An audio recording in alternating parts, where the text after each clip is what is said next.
Hey folks, for those who don't know me, my name is Marcos Vinicius, but I'm more commonly known as RIU. I'll share a little bit about my life journey with you. Prior to entering the film industry, I was born to my mom, Maria de Fatima. Mom, I love you. She had 4 kids. I'm the youngest, and she had um, postpartum depression after giving birth to her other 3 kids, so she wasn't able to raise them. The caring was done by her youngest daughter or my grandmother, her mother. I was the only one technically that she actually managed to bring up. In saying this, I mean, my mom kind of schooled me the wrong way, but it eventually worked out. At 8 years old, I already knew how to cook beans. And if I didn't cook them exactly how she liked, she'd whack me. She slapped me quite a few times over this. What I really missed was someone pushing me to focus on my studies. I didn't have it. I couldn't blame my mom because she can't read. My dad can manage the basics, but he wasn't around much, being a womanizer and always fighting with my mother, which I ended up bearing the brunt of. I kept hearing that I would end up as a lowlife, stuff like that. Among my mom's generation of siblings, I'm the only one that completed high school, which I'm really proud of. I'm the only one who's in college, who has managed to get into college. Now, my niece is also in college, and I never had support from any of these people. My paternal family always speculated that either I was the son of my dad's brother or I was a misfit, that I wasn't really my dad's son. That's why I'm not registered under my dad's name even today. A decision I made myself because he wanted to register me when I turned 18. When I turned 18, I told him I didn't want it. Oh, you didn't register me when I was a kid. Why would you do it now when I'm all grown up? I didn't want it. I do understand my father's perspective now, given he belongs to an older generation. I also get my mom's unconventional teaching methods, though it's not the right way to teach.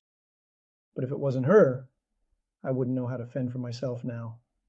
Live alone, cook my food, do a little bit of everything. And let me tell you, my cooking is excellent. My friends can vouch for that. You can taste it too. As a kid, I didn't have any toys. I used to play with ants. That was my main pastime. I have no complaints. I did have a childhood like that, felt a little envious maybe seeing my pals going to school with their moms and dads while I had to go alone. My dad never attended a single school meeting. My mom did, but she couldn't really grasp what was being discussed. I couldn't wait to move out when I turned 18, and behold, the big 18 finally came. I had to sign up for the military. It turned out to be the best experience of my life.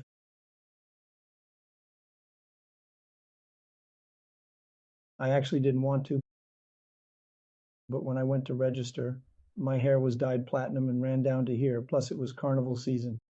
The guy just told me to return the next day with my hair in its natural color. I tried to lighten it, but it turned red, and so I just went back with a shaved head. Served 2.5 years in the Army, and it was astounding. It really helped in instilling a sense of duty in me, and since then I moved out.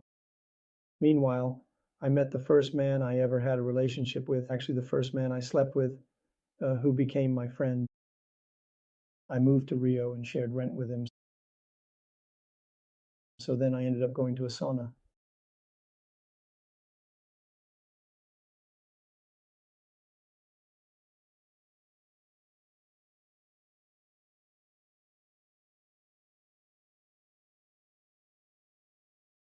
So I was at Riu Melo's recording table.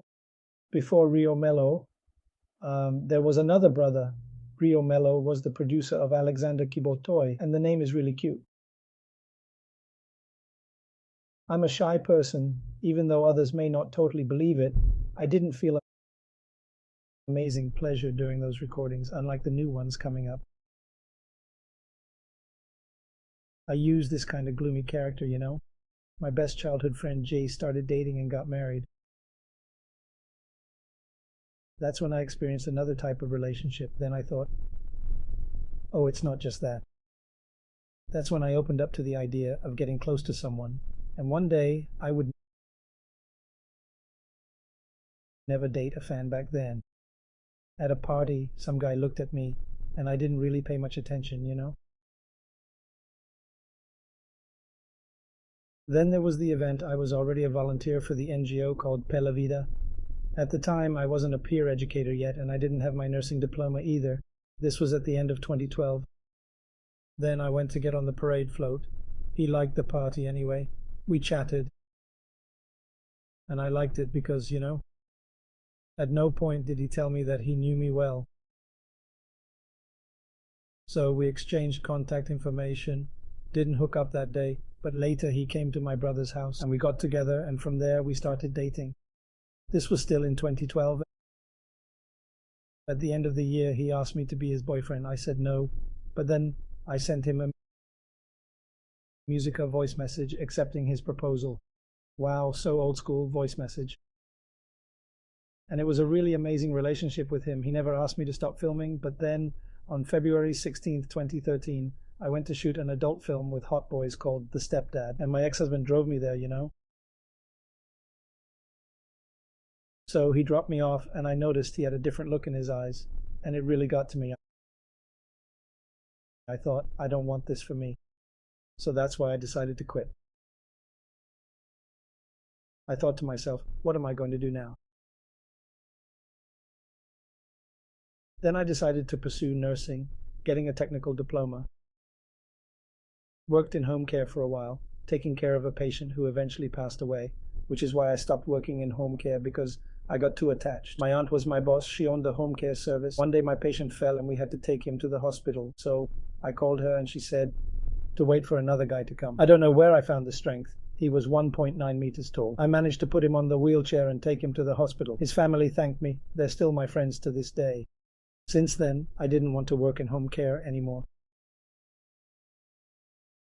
So I continued with the Pella Vida NGO, which introduced rapid testing, which was a game changer. Since I had the nursing diploma, it was much easier for me, and I learned a lot with the NGO. We were doing HIV rapid tests as peer educators, collected through oral swabs. Results came in 30 minutes. Obviously, the person couldn't have eaten anything at least 30 minutes before, no mouthwash or anything like that. The window period was 30 days. And let me remind you, just because you're doing the rapid test through an oral swab, it doesn't mean HIV is transmitted through saliva. The test isn't detecting HIV itself.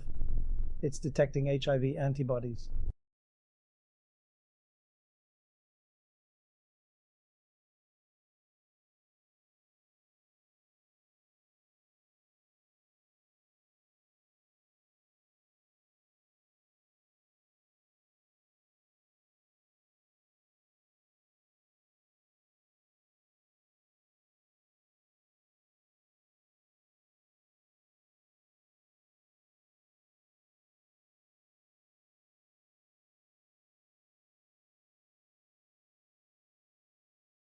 So I met this person who was the first person I had sexual relations with.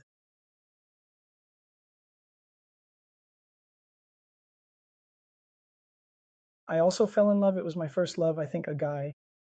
But I didn't see myself as, let's say, normal. I used to think, gosh, there's something odd about me. But I didn't know what it was, and I didn't identify as either gay or bi.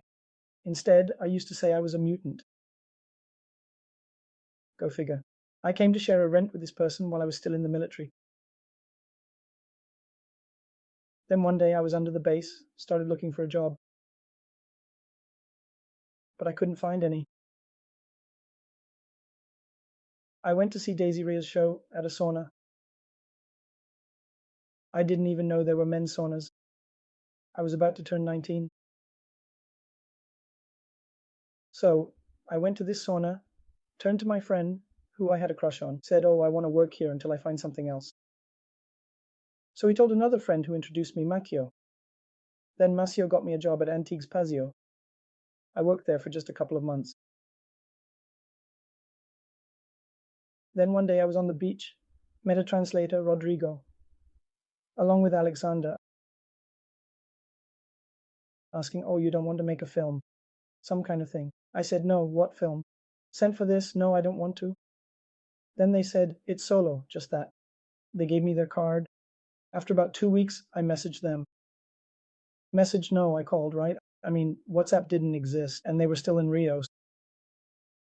So I recorded my solo film. Oh man, so embarrassing. Then I don't know how other production companies got my contact. I don't know if it was because of a site ad. I joined NetGay. I didn't have the patience for the sauna. So then I started recording. That year, when I got paid for my first film, I used the money to set up my mom's kitchen, brought the money home. My godmother, who is my eldest sister, asked, "Where did this money come from?" So I said, "Well, I recorded a film with men, but there was no way to prove it. It was a DVD."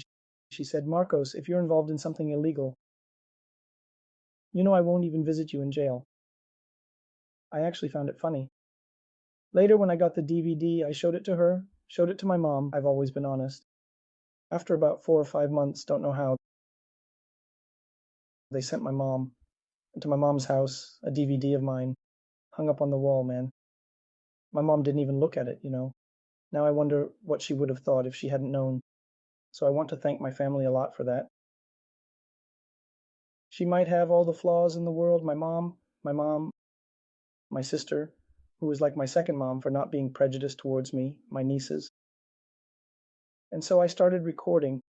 That friend of mine who I shared rent with, who I had a crush on, started dating, and they would party every day. Got it? It was the first experience I had of two same-sex individuals as a couple, two guys, and I thought all relationships were like that. So I said, I'll never want this in my life because I already had the experience of my mom and dad. So I never wanted to date. Yet one fine day, I no longer lived with my friend.